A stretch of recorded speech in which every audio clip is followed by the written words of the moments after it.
Hello student. तो आज की जो वीडियो है उसमें हम बात करेंगे what are the different types of executive. ठीक है, तो एग्जीक्यूटिव कितने टाइप्स के होते हैं आप सभी को पता होना चाहिए। यानी कि देश में जो शासन व्यवस्था होती है वो कितने टाइप्स की होती है। तो तीन प्रकार की होती है। एक होती है आपकी प्रेसिडेंशियल, दूसरी होती है सेमी प्रेसिडेंशियल और तीसरी जो होती है वो होती है आपकी पार्लियामेंट्री। ठीक है, तो भारत में जो एग्जीक्यूटिव की बात करें तो उसमें पार्लियामेंट्री सिस्टम है। तो एक एक करके हम बारीकी से जानेंगे कि इन तीनों में आखिर डिफरेंस क्या होता है। ठीक है, तो सबसे पहले हम जानेंगे प्रेसिडेंशियल सिस्टम।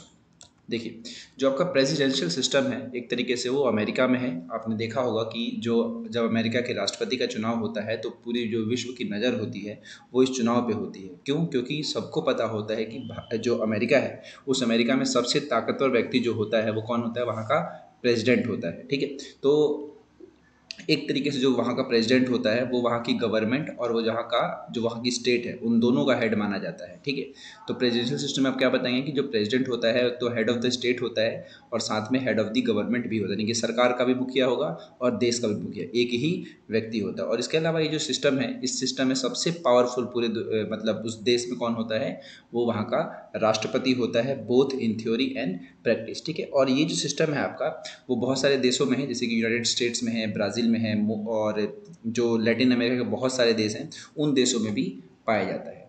ठीक है, अब बात करते हैं सेमी प्रेसिडेंशियल की, जो कि श्रीलंका में पाया जाता है। और श्रीलंका के बारे में आपने अभी कुछ समय पहले ही सुना होगा, जब वहाँ पर आर्थिक मंदी आई थी तो वहाँ पर आप ज़्यादा जो न्यूज़ सुनते होंगे वो वहाँ के राष्ट्रपति के बारे में सुनते होंगे। ठीक है, तो वहाँ पर जो एग्जीक्यूटिव काम करते हैं वो है आपका सेमी प्रेसिडेंशियल। तो यहाँ पर एक तरह से अर्ध अध्यक्षात्मक है।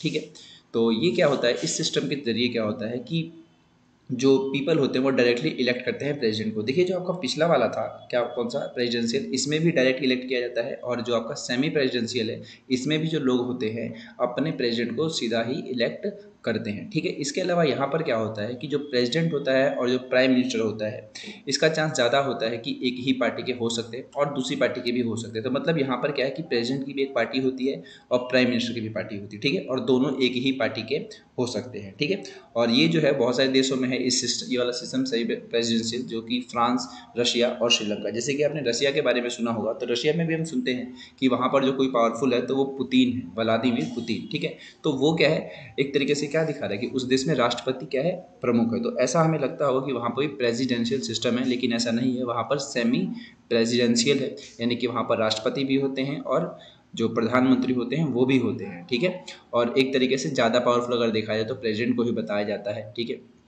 और ये दोनों के दोनों मिलकर एक तरीके से काम करते हैं। ठीक है, अब बात करते हैं पार्लियामेंट्री सिस्टम, जो कि इंडिया में है। तो पार्लियामेंट्री सिस्टम जो है यहाँ पर आपको पता होगा कि जो हेड ऑफ द गवर्नमेंट होता है वो प्राइम मिनिस्टर होता है। और वही अगर हम दूसरे रूप में देखें तो यहाँ पर हेड ऑफ द जो स्टेट होता है वो कोई भी हो सकता है। तो प्रेसिडेंट हो सकता है, तो मोनार्क हो सकता है। यानी पार्लियामेंट्री में हेड ऑफ द गवर्नमेंट यानी कि सरकार का मुखिया कौन होगा, प्राइम मिनिस्टर। लेकिन अगर देश की बात करें कि देश का हेड कौन होगा, तो या तो वहाँ पर प्रेसिडेंट होता है और या तो वहाँ पे के राजा होते हैं। जैसा कि आपको बता दूं, ब्रिटेन में पार्लियामेंट्री सिस्टम है। तो वहाँ पर क्या है कि जो प्राइम मिनिस्टर है वो हेड ऑफ द गवर्नमेंट है, लेकिन वहाँ पर जो देश का मुखिया वो कौन है, वहाँ के राजा। इससे पहले रानी थी एलिजाबेथ और अभी वहाँ पे राजा बन रखे एक तरीके से। और भारत की अगर मैं बात करूँ तो भारत में क्या है, पार्लियामेंट्री सिस्टम जो है यहाँ पर राजा नहीं होते, यहाँ पर प्रेसिडेंट होते हैं। ठीक है, तो पार्लियामेंट्री सिस्टम में आपको ध्यान रखना है कि जो हेड ऑफ द गवर्नमेंट होता है वो प्राइम मिनिस्टर होता है और हेड ऑफ द स्टेट होता है वो या तो प्रेसिडेंट हो सकता है या तो मोनार्क हो सकता है। ठीक है,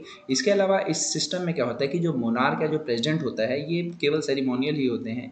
ठीक है, उतनी बड़ी पावर नहीं होती इनके पास। ठीक है, ज़्यादा पावर जो होती है वो प्राइम मिनिस्टर के पास होती है, बहुत बड़ी पावर होती है, इनके पास अपनी कैबिनेट मिनिस्ट्री होती है, उसके ज़रिए ये पूरे देश को चला रहे होते हैं। और ऐसा सिस्टम की अगर हम बात करें तो ये रहता है आपका जर्मनी, इटाली और जापान में। ठीक है, इसके अलावा एक मैप के जरिए मैं आपको फिर से समझाना चाहूँगा इस चीज़ को, तो वो भी देख लेते हैं। देखिए, तो ये है कार्यपालिका के प्रकार। इसमें क्या है, कार्यपालिका को हम दो भागों में बांट देते हैं। ठीक है, तो एक जो कार्यपालिका प्रकार आपका बताया वो है सामूहिक नेतृत्व का सिद्धांत। सामूहिक नेतृत्व का मतलब यहाँ पर क्या है कि मतलब यहाँ पर बहुत सारे जो लोग हैं वो मिलकर एक तरीके से देश को चलाएंगे, ठीक है। और वही अगर दूसरा प्रकार देखें तो वहाँ पर एक व्यक्ति के नेतृत्व के सिद्धांत पर आधारित है। तो जहाँ पर सामूहिक नेतृत्व है वो है आपका संसदीय और अर्ध अध्यक्षात्मक, और वही एक व्यक्ति की बात करें तो वो है आपका अध्यक्षात्मक। तो देखिए संसदीय और अर्ध अध्यक्ष में डिफरेंस क्या है। तो संसदीय क्या था, आपको मैंने बताया कि सरकार का प्रमुख कौन होगा, प्रधानमंत्री होगा। और इसके अलावा प्रधानमंत्री हम किसको बनाते हैं, जो विधायिका में बहुमत दल का नेता होता है। यानी कि मान लीजिए भारत जो आपका है, भारत में जो विधायिका में बहुमत है वो कौन सी पार्टी का है, बीजेपी। तो बीजेपी का ही नेता यानी कि जो नरेंद्र मोदी हैं उनको प्रधानमंत्री बनाया गया। तो यहाँ पे आपको समझ आएगा कि जो बहुमत में होता है उसी दल का नेता बनाया जाता है, ठीक है। और इसके अलावा यह जो है वो विधायिका के प्रति जवाबदेह होता है। जवाबदेह का मतलब सवाल जवाब के लिए, ठीक है। और तीसरा, देश का प्रमुख कोई भी हो सकता है, जैसे कि मैंने भी बताया, तो राजा हो सकता है, तो राष्ट्रपति हो सकता है। तो राजा जिन देशों में होता है वहाँ पर कॉन्स्टिट्यूशनल मोनार्की सिस्टम होता है, जैसे कि ब्रिटेन। और जहाँ पर राष्ट्रपति होता है वहाँ पर संसदीय गणतंत्र यानी कि रिपब्लिक पार्लियामेंट्री सिस्टम कह सकते हैं, ठीक है। तो जो आपका ब्रिटेन है, तो ब्रिटेन क्या है, कॉन्स्टिट्यूशनल मोनार्क है। और आपका जो इंडिया है वो क्या है, पार्लियामेंट्री रिपब्लिक है। तो ये होगा संसदीय। अध्यक्षात्मक की बात करें, अर्ध अध्यक्षात्मक की, तो इसमें क्या है, ये भी सामूहिक नेतृत्व के सिद्धांत पर है, क्योंकि यहाँ पर एक व्यक्ति पावरफुल नहीं है, यहाँ पर दो हैं। एक तो राष्ट्रपति देश का प्रमुख है और जो प्रधानमंत्री है वो सरकार का प्रमुख। तो ये बातें तो मैच हो गई संसदीय से।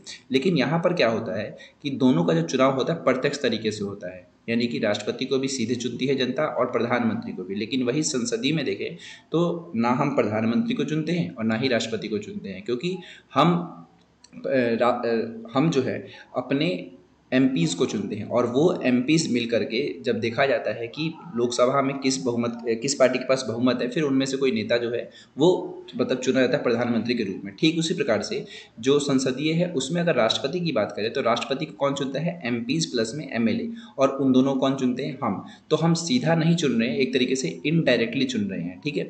तो इनडायरेक्टली किस में होता है, संसदीय वाले में। और वही अर्ध अध्यक्षात्मक की बात करें तो उसमें हम डायरेक्ट ही राष्ट्रपति को चुन लेते हैं और प्रधानमंत्री को चुन लेते हैं। तो ये दोनों में डिफरेंस होता है।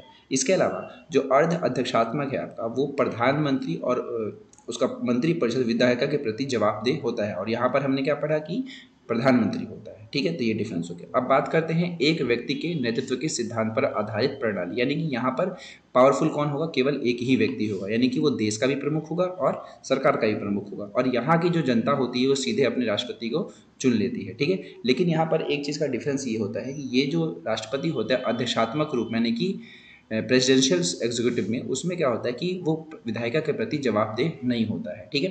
तो यही थे कार्यपालिका के प्रकार। आप ध्यान रखें कि इसके दो टाइप्स हैं। एक में सामूहिक है, सामूहिक का मतलब होता है आपका जिसमें ज़्यादा लोग मिलकर के देश को चलाएंगे। और इस वाले में एक व्यक्ति मतलब मेन माना जाएगा। हालांकि चलाते सब में मिलके ही हैं, लेकिन यहाँ पर मेन किसको माना जाता है, यहाँ पर तो आपने राष्ट्रपति को मान लिया, लेकिन यहाँ पर किसको मानेंगे, एक तो आपके पास राष्ट्रपति भी है, प्रधानमंत्री है, फिर कैबिनेट मिनिस्ट्री भी है एक तरीके से, ठीक है। तो यही डिफरेंस होता है कार्यपालिका के प्रकार, ठीक है। तो मिलते हैं अगली वीडियो।